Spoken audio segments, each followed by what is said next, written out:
Good morning. এই দেখো সকালবেলা আমার জানালা দিয়ে কি সুন্দর রৌদ্র আসে, আর সকাল হলেই আমার জানালাটাই খুলতে ইচ্ছে করে। টিন টিন, কেমন আছো তোমরা সবাই? আশা করছি অনেক ভালো আছো। আর আজকে তোমাদেরকে আমার হাতে তৈরি কয়েকটা হোম ডেকোরের জিনিস দেখাবো, সেগুলো পরে দেখাচ্ছি। আগের একটা ভিডিওতে তোমাদেরকে এই জায়গাটা দেখিয়েছিলাম, আমি বলেছিলাম আমার শাশুড়ি মায়ের খুব ইচ্ছে যে এখানে লঙ্কার বাগান বানাবে। তো এই দেখো অনেকগুলো লঙ্কার চারা আনা হয়েছিল, আমার শাশুড়ি মা নিজেই বাজার থেকে কিনে এনেছে। তো সেগুলো লাগানো হয়েছে, আমরা লাগিয়ে দিয়েছি। দেখো প্রত্যেকটা বস্তায় একটা করে লঙ্কার চারা। তো এগুলো যখন বড় হবে, যখন ফল ধরবে, লঙ্কা ধরবে, তার মানে ভাবতে পারছো তোমরা কত লঙ্কা হবে। আমাদের তো লঙ্কা কিনতেই হবে না আর।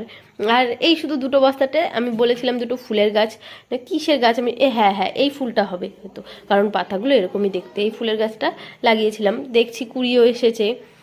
তো ভাবো শুধু কত লঙ্কা হবে, আমার তো ভেবেই। আর এখানটায় আসলে আমার এই ফুলগুলো দেখলে মনটা এত হ্যাপি হয়ে যায় না। তোমরা শুধু বলবেই যে আমি ফুলের কথা বলি, আসলে আমার নিজের হাতে লাগানো জিনিস তো আমার খুব ভালো লাগে, জানো তো। তারপরে আমি চলে এসেছি ঘরে। তো এটা আমার শাশুড়ি মায়ের ঘর। আমার শাশুড়ি মায়ের ঘর থেকে দেখো জানালাটা খুললে কত সুন্দর মাঠ দেখা যায়। ওই যে একটা রাস্তা দেখা যাচ্ছে, ওই রাস্তা দিয়ে আমাদের পাড়ার ভিতরে ঢুকতে হয়।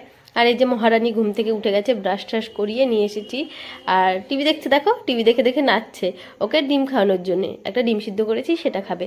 তো তোমরা তো জানোই এই বাচ্চাদের খাওয়াতে কত হ্যাপা, মানে ডিমটা খেতেই মিনিমাম 20 মিনিটে পার করে দিয়েছে। আর কি বলবো, এটা ওটা বুঝিয়ে এটা ওটা দেখিয়ে দেখিয়ে তারপর করতে হয়, আমার মাথা শেষ একদম। তো এবার দেখো এই যে একটা হোম ডেকোরের জিনিস, এটা আমি পুরো হাতে আর্ট করে বানিয়েছি। আর এটা আগে থেকে ছিল, আমি জাস্ট কালার করে একটু হাইলাইট করেছি। এটা সম্পূর্ণ আমার নিজের হাতে তৈরি।